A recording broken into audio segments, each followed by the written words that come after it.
Same, excited, nervous. Soon ako Alright, diretso na ako dun sa isang question kanina about your schooling. Medyo parang may regret ka? May ano ba ang feel nyo? Parang may mga what ifs kayo kung school kayo. Ako, like I always say, I want to go back to school. I am in school right now, but like, it's my dream to finish. And I don't think it's huge regret, but like, if I only knew na pwede pala, I should have studied it at the same time. Back then I wasn't as busy as I am now. I would have done it because education is still like the most important thing. And I feel like everyone shouldn't consider that they should really education and really wrap it up in weeks. And then, can you guys about like basketball? Yeah, I really love basketball. Pero, all my friends are doing this different times. But thinking about it now, parang I want to keep this up there. Ready? Mas money, dumiretso lang. I would have put as much time as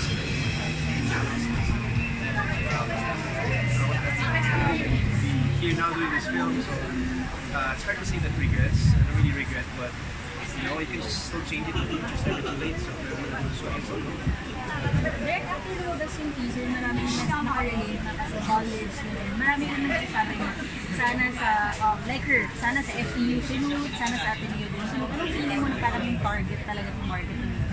Ayun, very, very happy kasi yun yung isa sa mga goal ng movie is to make them feel na it's not Liza or Enrique playing Christina Raff.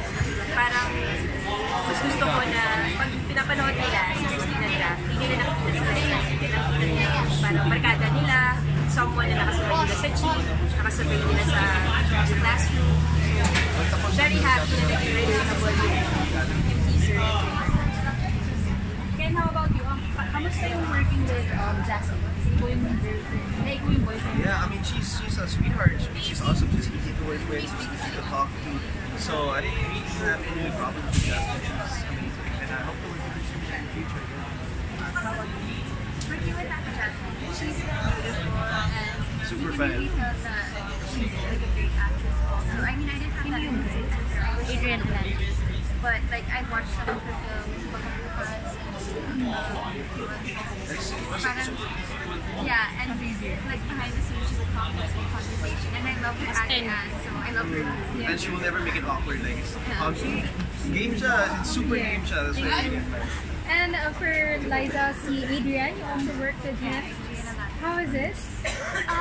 Well, at first I was kind of nervous about working with him because I don't know him, of course. It was the first time meeting him in person, and but like when I got to work with him, I felt really because he's really easy to talk to. Also, parang kabarkada ko lang din, and parang he didn't make me feel like parang may boundary. Yes. So like it made it easier for us to work together.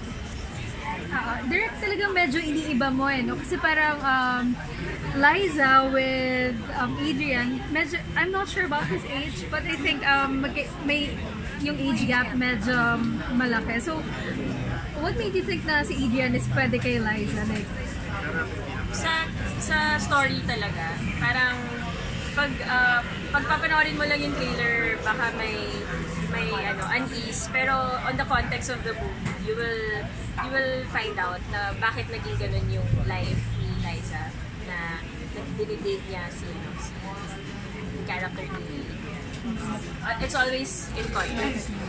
direct kanina he mentioned na yung binigay sa kanila yung script, wala pang ending. Nung nabuo niyo na ba yung ending, may hand pa sila sa pag-ibig ng purely kayo lang pala. Sinulat ko yung ending, tapos nung nabasa nila, wala naman sila sinabi.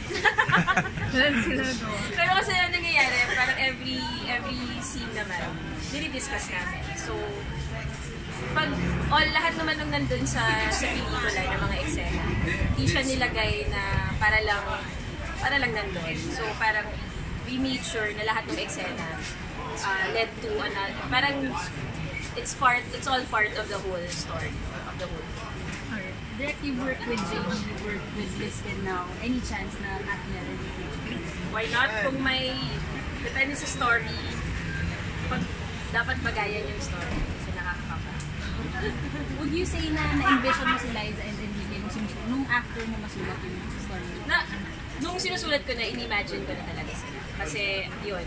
Kaya rin sa start pa lang, ganun na yung ginawa kong path ng characters nila. Kasi, pero actually hindi naman parang, hindi nangyari na parang si Kenneth Hopi, parang in-adjust ko yung story for them. Mas sila yung nag-adjust dun sa story. Parang, so ginawa ko silang mas normal people. Kita nga direct nilagyan pa siya ng pimple. Nilagyan sila ng pimple. Silang dalawa actually. Yeah. So, tapos sa past, wala talaga silang makeup. So, mas sila yung nag-adjust. Kaya, nag-immerse talaga sila bago nila gawin yung story. Alright. Thank you so much. Thank you.